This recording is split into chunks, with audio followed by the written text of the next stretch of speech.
प्रिय विद्यार्थी YouTube channel इसके ऑनलाइन स्टडी टाइम में आप सभी का स्वागत है। कक्षा 9 के विद्यार्थियों के लिए गणित विषय से संबंधित वीडियो प्रस्तुत किया जा रहा है। वीडियो ज्ञानवर्धक लगे तो इसे लाइक करें और शेयर करें, यही हमारी मेहनत का फल होता है। नियमित वीडियोस प्राप्त करने के लिए इस चैनल को सब्सक्राइब कर लें। आज हम लोग कक्षा 9 के गणित विषय में अध्याय 8 चतुर्भुज के अंतर्गत प्रश्नावली 8.1 के प्रश्न संख्या 1 और 2 का हल प्राप्त करेंगे। तो शुरू करते हैं। प्रश्नावली 8.1 का प्रश्न संख्या 1।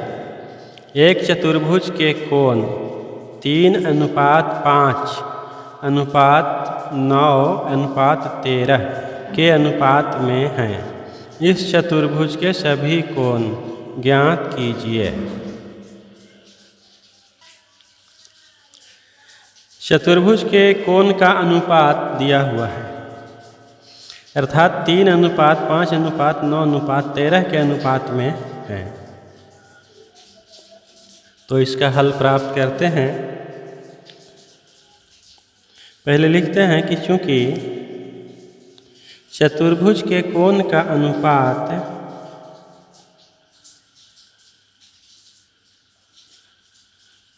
चतुर्भुज के कोण का अनुपात 3:5:9:13 हैं। अब लिखते हैं कि माना कि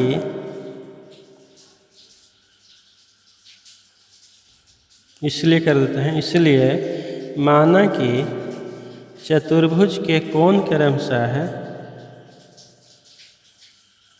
माना कि चतुर्भुज के कोण क्रमशः 3a, 5a, 9a और 13a हैं। तो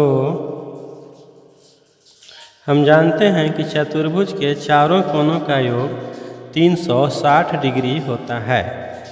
तो यहाँ जो चतुर्भुज के कोण हैं इनको जोड़ने पर हमें 360 डिग्री प्राप्त होगा। तो लिखते हैं, तो 3a + 5a + 9a + 13a = 360 degree. अब इन सबों को जोड़ लेते हैं तो 3 और 5 8 9 17 और 13 30 प्राप्त होगा। तो हो जाएगा 30a = 360 degree. Is implies that a का जो मान प्राप्त होगा वह 360 / 30 बराबर 12 डिग्री प्राप्त हुआ।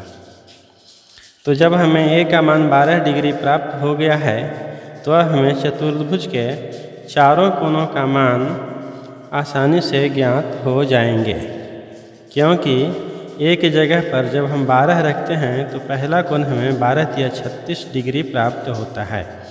तो उसी तरह से सभी कोणों में a की जगह हम लोग 12 डिग्री रखकर गुणा करते हैं।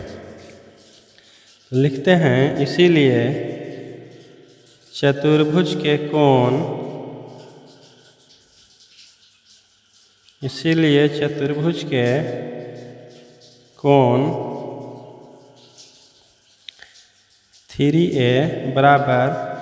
3 × 12 = 36 डिग्री।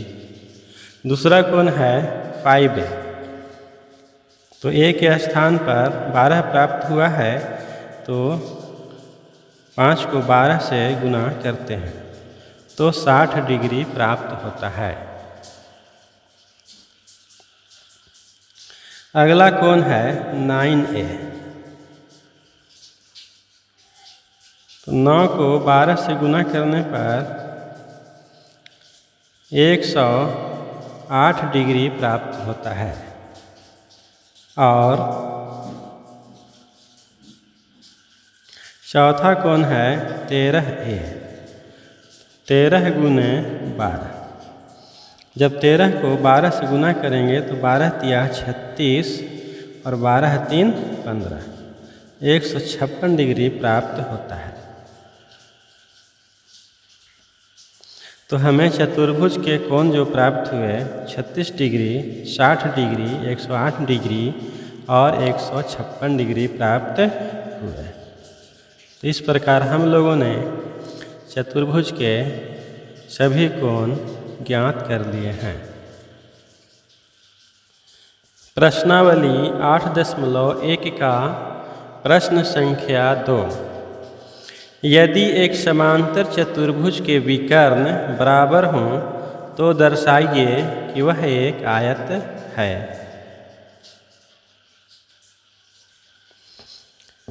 तो कोई समांतर चतुर्भुज के विकर्ण बराबर हैं तो हमें यह सिद्ध करना है, दर्शाना है कि वह एक आयत है। तो इस प्रश्न को हल करने के लिए सबसे पहले एक समांतर चतुर्भुज का निर्माण करते हैं। तो मैंने यहाँ ABCD एक चतुर्भुज का निर्माण कर लिया हूँ। अब हम इसके विकर्ण खींचते हैं।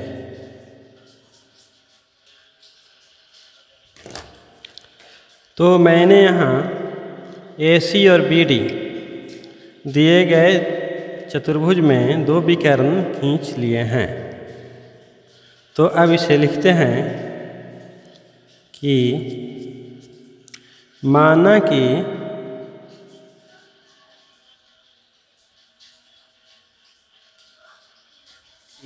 ABCD कोई समांतर चतुर्भुज है।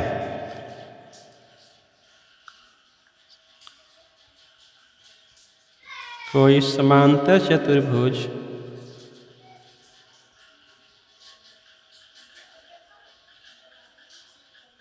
है जिसमें विकर्ण AC बराबर विकर्ण BD है। जिसमें विकर्ण AC बराबर विकर्ण BD है। चूँकि प्रश्न कह रहा है कि एक समानांतर चतुर्भुज है जिसके विकर्ण बराबर है। कोण को समकोण सिद्ध कर दें तो सिद्ध कर सकते हैं कि ABCD एक आयत है। तो सबसे पहले त्रिभुज ABC और त्रिभुज DBC में देखते हैं। तो लिखते हैं कि त्रिभुज ABC और त्रिभुज DCB में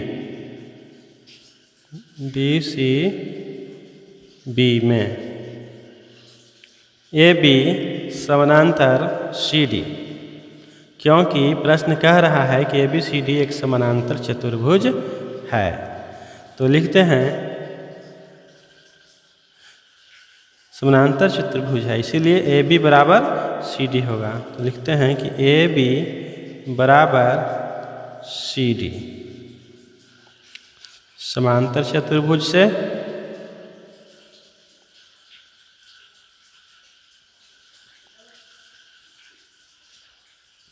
समांतर चतुर्भुज से विकर्ण AC बराबर विकर्ण BD दिया हुआ है प्रश्न में।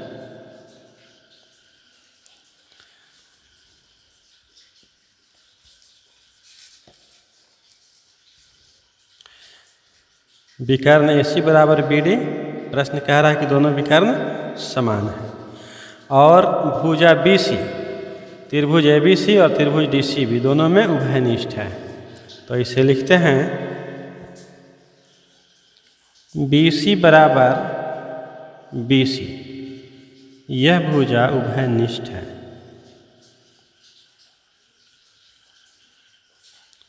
तो हम देखते हैं कि भुजा और भुजा से त्रिभुज ABC और त्रिभुज DCB दोनों सर्वांग सम हुए।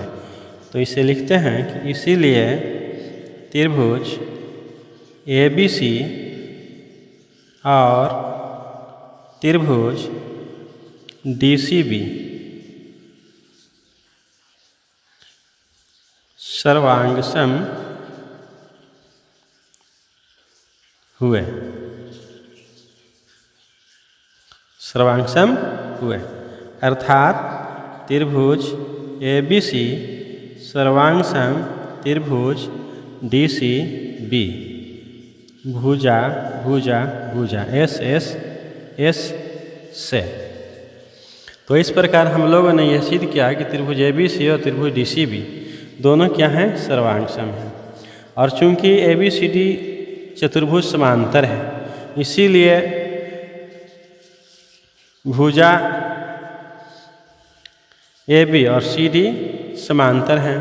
तो लिखते हैं कि चूंकि चतुर्भुज ABC समांतर चतुर्भुज है और AB समांतर CD सम्मुख भुजा है, तो लिखते हैं कि चूंकि AB समांतर CD है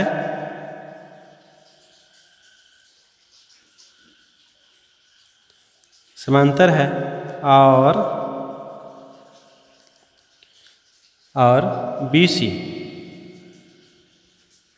BC रेखा तिर्यक रेखा है।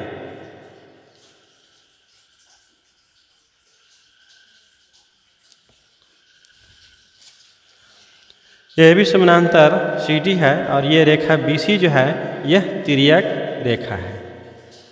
तो जब दो समांतर रेखाओं को कोई तिर्यक रेखा प्रतिच्छेद करता है तो एक ही ओर के अंतःकोणों का योग 180 डिग्री होता है। अर्थात कोण ABC जोड़ कोण DCB बराबर 180 डिग्री प्राप्त होगा। तो इसे लिखते हैं, इसीलिए कोण ABC जोड़ कोण DCB बराबर 180 डिग्री। और कोष्ठ में दर्शा देते हैं कि एक ही ओर के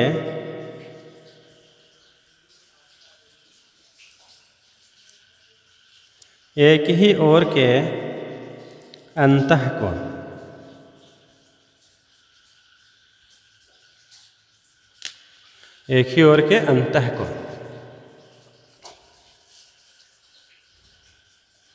It implies that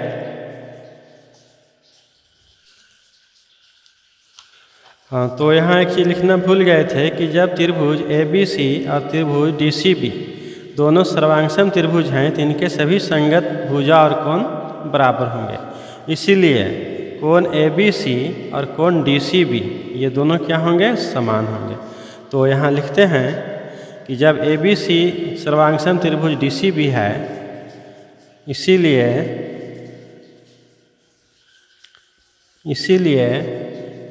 कोण ABC बराबर कोण DCB CP CT से।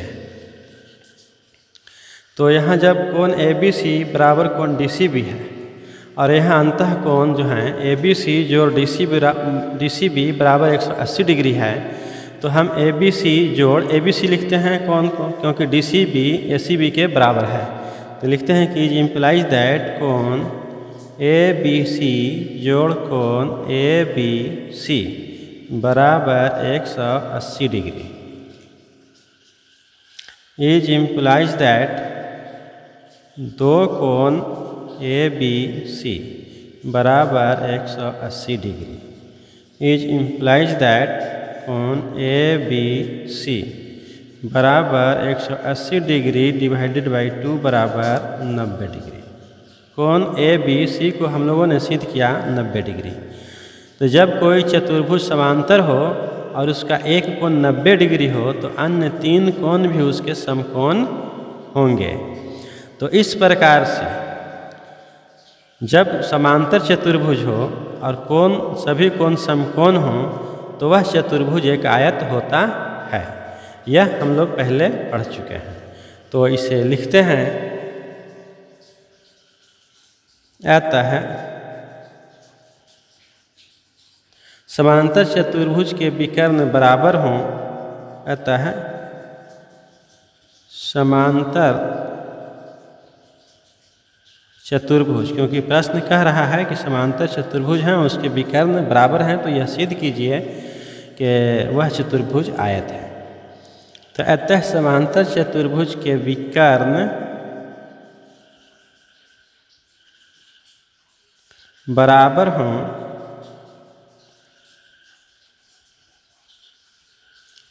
तो वह चतुर्भुज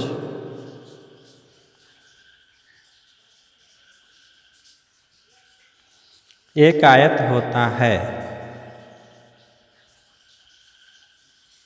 वह चतुर्भुज एक आयत होता है। तो इस प्रकार हम लोगों ने प्रश्न के अनुसार यह सिद्ध किया कि जब कोई समांतर चतुर्भुज के दोनों विकर्ण समान होंगे तो वह चतुर्भुज एक आयत होता है। प्रिय विद्यार्थी, नियमित वीडियोस प्राप्त करने के लिए इस चैनल को सब्सक्राइब कर लें। वीडियो ज्ञानवर्धक लगा तो इसे लाइक करें और अधिक से अधिक शेयर करें। अपने बहुमूल्य सुझाव बताने के लिए कमेंट के द्वारा टिप्पणी लिखें। आज का संपूर्ण पृष्ठ का इमेज प्रस्तुत किया जा रहा है। विद्यार्थी इसका स्क्रीनशॉट लेकर सुरक्षित रख लें, जिससे नोट्स लिखने और समझने में आसानी हो सके।